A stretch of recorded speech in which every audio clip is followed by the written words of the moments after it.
Alright, yo, it's your boy Yosh Kid Neo, and today I'm going to be updating my Foundry virtual tabletop on a Raspberry Pi 4 video. You're still going to need a Raspberry Pi 4. I recommend the 8GB model or the 4GB model, but it does work on a 2GB model, and I've heard that it works on a Raspberry Pi 3 model as well. You're also going to need some type of external storage or network storage to make it all work. That's where you're going to keep all your data directory stuff for Foundry. And you're going to also need to make sure that you have access to your router for port forwarding purposes. If you can't port forward because you live in an apartment complex or something along the lines of not having access to that functionality of your router, it's going to be very difficult for this tutorial to work for you, so keep that in mind. This uses the latest Rasbian OS, so that runs on Nginx 11, and I'm going to show you a couple steps for if you're doing an upgrade on how to ensure that you're running Nginx 11 as well. So stay tuned, we'll get right into it. So a couple things that I've done since making that last video is, the first thing is I've made this GitHub page, which I'll have linked in the description below. This is a step-by-step guide on literally everything you need to know, all the commands, all the YAML files, templates and things like that, how to set up Cloudflare, all this stuff that you could possibly need in order to get this working. And what I'm going to be doing today in my video is going pretty much step by step, copying and pasting all the lines in here into my Raspberry Pi to get it up and running, just to show you that it does work.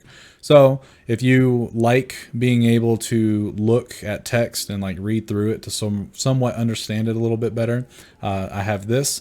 And there's also a, before you begin, you definitely want to run this command, the cat-etc-issue.net, just to make sure that it does say Nginx 11. If you're running on Nginx 11, then you are good to go. You can continue with this tutorial. If you're not on Nginx 11, you're definitely going to need to rewrite your entire OS, update everything. But before you do that, make sure you back up everything. Most importantly, any of your old Foundry files. So if you have an old world, or if you have a bunch of data, things like that, definitely back all that up before getting into this tutorial. So with your Raspberry Pi up and running, you're going to need to know what the IP address of it is. There's many different ways of doing this, but if you're able to get into the Raspberry Pi itself directly, you can type in hostname-i, and that is going to give you the IP address of the Raspberry Pi. You're going to need that for pretty much everything else that we're going to do, so make sure you keep that up, or memorized rather. I'm not going to go into grave detail on all of the different applications that I've used in order to get this Foundry server up and running. The other video goes into pretty big depth on how to do all of that. All of that is still the same. So I'm just going to sort of brush it over, looking over at the GitHub page. So the first thing, the main thing we need is Docker. Docker is a container virtualization software, which allows us to deploy Foundry separate from the rest of the OS. So to download that, you're going to run this command, and then once it's done downloading and installing, you're going to run this command in order to give whatever your current user privileges to use Docker commands. If you have multiple users, you can use this same command, and instead of the $user, just get rid of the brackets and username and put in whatever the username is. They have Docker privileges now.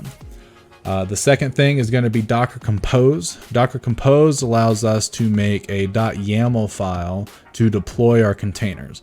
The reason this is important is because if you need to make changes to your server, you can do that in the Compose file instead of having to completely like take down the container, delete it, and then type out on Notepad all the parameters you want. So it makes it to where it's editable, and also you can back it up just in case you have to like uninstall everything. So you're going to run all these lines of code. All this is doing is downloading Python, which is one of the coding languages that Docker Compose uses to install. And then the final one is installing Docker Compose itself. Very important to run this command. This enables Docker anytime your Raspberry Pi restarts for whatever reason. So if you reboot or shut down and when you turn it back on, during the boot up process, this allows Docker to start. You're going to want that to happen because if Docker's not started, your Foundry server is not started and you won't be able to get there. And all of the Docker references is in this link right here. This is the guide that I followed. Next is going to be for those of you that like a visual of everything. It makes it a little bit easier, especially if you're not like a command line junkie. So Portainer, you run these commands. Well, actually you run this command to pull the Docker image. If for some reason the latest gives you an error, you can run it as a Linux ARM image instead, since it is the Raspberry Pi, and it'll get you the latest Linux ARM version. You're then going to run this line in order to actually start the container and deploy it. The key note here is this functionality, right? This is the ports that Docker is going to be using for Portainer. So I can go into this a little more in depth later, but the left side of the colon is that's the port on the home network. The right side of the colon is the port inside the container. Usually you need the right side to stay the same on whatever documentation you're reading on deploying these containers. The right or the left side you can actually change, and I'll go into that later. In order to get to Portainer, you're going to go to whatever your Pi's host name is, 192.168.1.whatever, colon 9000. That's going to be the port that we exposed up here. So keep that in mind. When you go there, you'll end up having to make a new user and log in and stuff like that. But all the reference for Portainer is through this guide that I followed right there. The next thing we're going to need, this is more for the security aspect of this whole practice, is Nginx Proxy Manager. So what the Proxy Manager does is it allows you to port forward only 2 ports on your router instead of all the ports that you need for, like for instance, if you wanted to be able to reach Portainer outside of your home network, you would have to expose this port on your home network. But you probably don't want to do that, and that's the same with Foundry. You don't want to expose that port so that attackers can get in. So the Proxy Manager allows you to expose 2 ports, and then those 2 ports port all the traffic to Nginx Proxy Manager, and from there you're able to put in parameters on where to send certain data coming from certain places. That's a very rundown, awful convention or explanation for it, but you'll just have to bear with me. The way I do my stuff is, actually I can show you real quick. Let's say that this is my Raspberry Pi. If we do an ls, that will list all the directories and files that are in the current spot that we're in. So like currently I'm in -home-pi. So this is like literally whenever you log into your Raspberry Pi, this is typically where you are. So ls will show you what you have here. And if we do a change directory to the Docker, then we can see that these right here are all my different folders that I've put inside Docker. So the way I like to do it, anything that I have a Docker compose file or a Docker YAML file, I will make inside of the Docker folder and I will name it whatever it is. So on this particular Raspberry Pi, I don't have Foundry or Nginx Proxy Manager running, but this is how I do it on my main Pi. So you'll just, if you want to do it that way, you can. I've also gone into detail on how it is that I do it. But regardless, wherever you're installing your Nginx, you probably do want to keep that separate because there's a lot going on.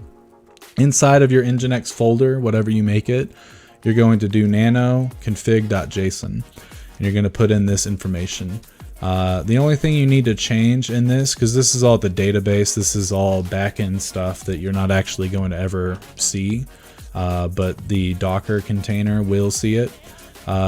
Just make the username and the password something that you can remember, and that's pretty, strong, I guess you could say. Anytime you're doing a nano, nano is the text editor. In order to get out of it, you're going to do Control X. That's going to essentially tell the text editor that you're done making edits. If you have changed something, or if this is the first time you've run for this particular file, you'll then need to press Y to confirm that you are complete and you're done. Next, we're going to make a compose file. So get used to running this command nano.docker-compose.yaml. Anytime you're going to make a container using Docker Compose, you're going to run this, and it's going to open up a text editor to make the YAML file for your container. So all of this right here, this is everything. You're going to essentially copy and paste this whole thing inside of that nano line, or that file that you just created. And I'm not going to run through what all of it means, but the only things you need to do is anything with change me, you need to change. You're going to keep the quotations, just change the change me portion. Other than that, yeah, that's all you need to do to get it up and running. So once you have the compose file ready, you should still be in that same directory, and you're going to deploy the container using this docker-compose space up space -d space -- force recreate. In theory, you don't need this, but one of the YouTubers that I follow, TechnoTim, he uses this so that he only has to remember one command and he never has to worry about any other command. Because force recreate on the first function, or on the first time you create this container, it doesn't do anything. But each other time, what it's going to do is it's going to erase the old container and deploy a new one. It'll save you a lot of headaches in the future. So this is just an easy way to remember a single command instead of having to remember docker up-d and then being like, what was that thing in order to make a new container? But you do this, it'll deploy the Nginx, or it'll deploy the YAML file of the current directory you're in, which is the Nginx directory, wherever you put that. So in order to get to the web GUI, you're then going to go to your pi address :81, and you'll see you'll see the Nginx Proxy Manager stuff. And the default credentials are admin@example.com, and the password is change me. Once you get in, it's actually going to have you change all that stuff, so then you can make your username and password whatever you want. So now we get to the port forwarding aspect of everything. Since you got Nginx Proxy Manager up and running, you'll need to port forward all the traffic from port 80 and port 443, which is HTTP and HTTPS. And the port forwarding is pretty general across all routers. It's going to ask you what IP address, what the starting port and the ending port are. Starting port and ending port are going to be the same. It's going to be 80 and 80, because you're going to need to make 2 entries typically. And then the IP address is going to be the IP address of your Raspberry Pi. So that's how you get Nginx port forwarded. This is the only port forwarding you're going to need to do. Everything else that you do is going to be inside Nginx Proxy Manager, which I go in depth in my other video. And more than likely, I'll do that here later in this video too. But all the reference for Nginx is right here. It tells you step by step exactly what you need to do. So next we're going to get into the Cloudflare parts, which is pretty complex. So I'll probably go in more depth here. So now that we've got Nginx up and running and we've got it port forwarded, the next thing is to get your domain name, set up Cloudflare, and get an SSL certificate. So the first thing you need to do in order to get a domain name, you can do this any way you want. There's plenty of places like GoDaddy and stuff like that where you can actually purchase them. But if you want to do it free, you can go over to Freenom, and Freenom will allow you to make your own domain name for free, given the name.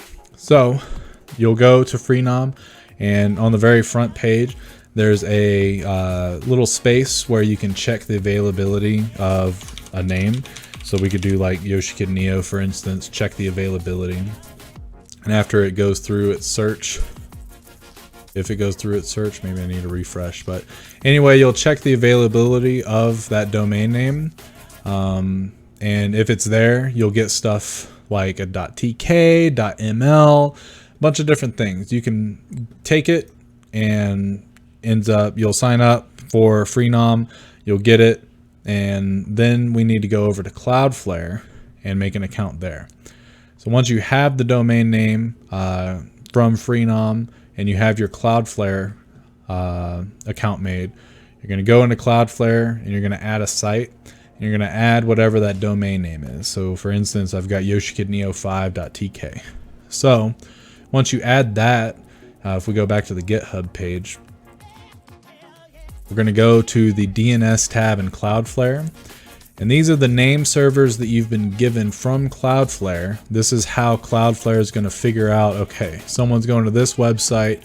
When they go to that web address, then it's going to actually go through Cloudflare through these values. And these values are protecting your public IP address essentially from like people that would want to do you harm and things like that. So you're going to need these values. You're going to actually go back into Freenom, and in the top right there's a drop down called services, and you'll click on my domains. It'll bring you to this website or this part of the site. So yoshikidneo.5.tk, you're going to manage the domain, and there's going to be a manage Freenom DNS. Click on that. You're going to edit the name servers, and the name servers are going to be the ones that Cloudflare gives you. So go to the DNS tabs of Cloudflare, put these in place of whatever's on Freenom, and then you're good to go. From there in Cloudflare, you're going to make an A record and a CNAME record.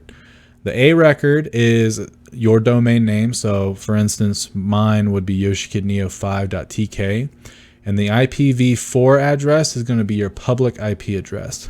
I'm not going to give you mine, obviously, because I don't want people to know that. But you can go to Google and type in what's my IP, and Google obviously is going to find out what your IP address is. It's Google. But you're going to take that IP address and you're going to put it here. Make sure it's proxied, and then save it. Also make sure it's an A record. So the A record is like this is the website. This is where all this web traffic is going. So anything that tries to get to yoshikidneo5.tk is going to this IP address. Now the CNAME is a little different. The CNAME is going to be, so think of like if you go to YouTube, for instance, if there was something https something.youtube.com, right? So these are going to be the subdomains. So like for instance, you could put Foundry Virtual Tabletop, and as you see right here, it's going to be foundryvirtualtabletop.yoshikidneo5.tk. So that's going to be the web address. That's what's going to take us to Foundry. So you name it whatever you want. The target is going to be the @ symbol, because that's going to use whatever domain name you put right here. And that's going to be a C record. And then make sure that's proxied and then save it. And you can actually, the cool thing about all this setup is if you make multiple containers, you can actually expose all those ports on the web, and you can make as many CNAMEs as you want. And you can name them all whatever you want, and whenever you go to that website, whenever you go to your website with that certain CNAME, it'll take you to that whatever you have hosted. It's pretty neat. Next, we're going to go into the security settings, which is under the SSL/TLS tab, and you're going to go to Overview. This is very important. Your Foundry server will not work if it is on off or if it's on flexible. It needs to be at least on full, and if you put it on full strict, it'll make it even more safe. Your Foundry server will be safer, but usually you're going to experience a little extra load time. So, you know, it's up to you on how safe you want to be. Full has been perfectly fine for me. I haven't had any issues at all, so that should be fine for you as well. The next thing we're going to do is we're going to go ahead and make an SSL certificate in Cloudflare that you're going to end up uploading to your Nginx Proxy Manager. So to do that, you're going to go under the SSL TLS tab again. and you're going to go into client certificates, and you're going to click on create a certificate. The first page, you can just go ahead and click OK. Actually, let me see. Can I get this? Let me see if I can just do this real fast. I want to make sure everybody gets this right. Client certificates, create a certificate. Yeah, here it is. So you're going to click the RSA key. That's perfectly fine. The certificate eligibility, you can change. I don't see any reason not to do 15 years. And then after that, you're going to go on create. Once you do create, you're going to end up getting to this part. The key format, just keep it PEN. This first box is the certificate. The second box is the private key. So you're going to make 2 files. I would just make 2 new text files, doesn't matter. And you can name them whatever you want. But I'd make it something easy to remember. So one of them is going to be a certificate.com.pm, but you don't have to put the .com. You can if you want. This is just what the tutorial that I followed did. So you could name it like Foundry server.pem. And then you could make the private key Foundry server private key .key. So make sure you have both of those. Make sure the certificate is in the PEN and the private key is in the key file. You're just going to copy and paste what's in this box into those files. And then once you have those, let me actually go to my proxy server real quick and I'll show you. So once you're logged into Nginx, you're going to go to the SSL certificates. There's a little tab on the right hand side. Let me do, this is a little awkward. I wasn't prepared for this part, but you're going to click on add certificate right there. Once you add the certificate, you're going to do custom. So add SSL certificate, add a custom certificate. You can name it whatever you want. I would probably just name it whatever your domain name is, because now that you know how to make domain names, you can make as many as you want. So I would just name it your domain name. The key is going to be that .key file. The certificate is going to be that .pem file. So those are just saved on your local computer. So when you browse for them, you're going to be uploading them to the proxy manager, and then you're going to click save. So now you have an SSL certificate that is saved on, that's going to make all of your traffic go through, and it's going to all be, yeah, it's going to be safe. It's going to be nice and secure. It's going to have SSL, which will also, for Foundry, actually make it to where you can use audio and video capabilities, which is cool. So on Nginx Proxy Manager, you're actually going to go to your proxy hosts tab. I want everyone to see what I've got going on. So in here is where you set your domain name. So your domain name is going to be whatever people are going to. So it'd be like FoundryVirtualTabletop.yoshikidneo5.tk, right?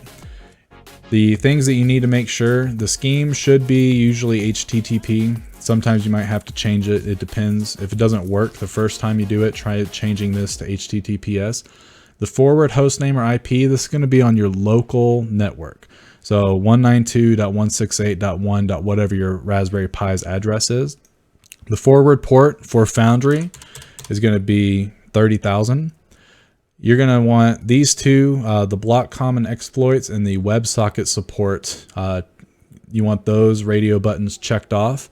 And this is where you're going to go to the SSL. The certificate you're going to click, and you're going to get whatever certificate is you're using.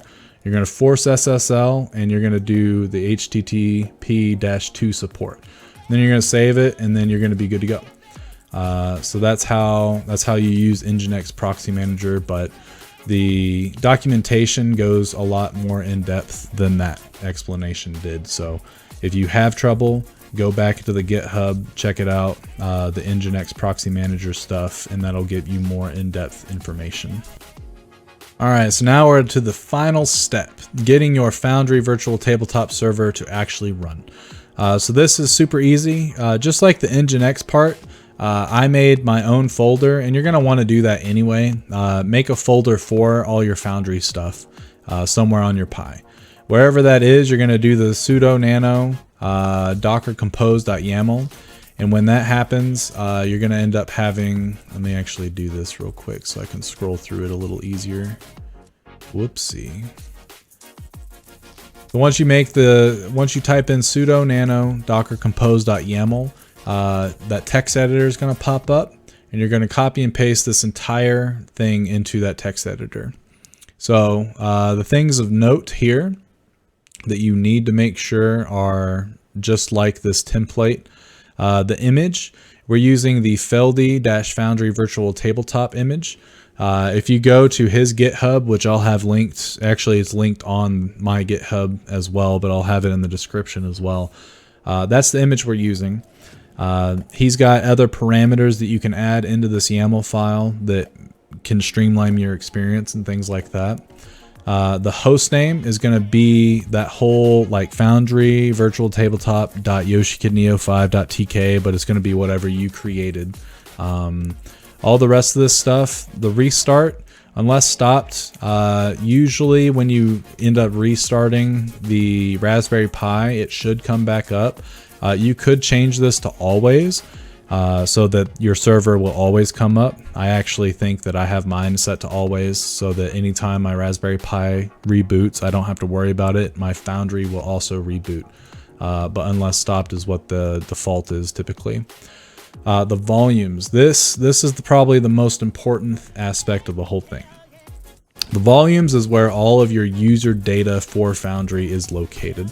So, like I do, it's -home-pi-docker-foundry. That's how I've got mine set up. And I think, yeah, you can also set it up just -foundry.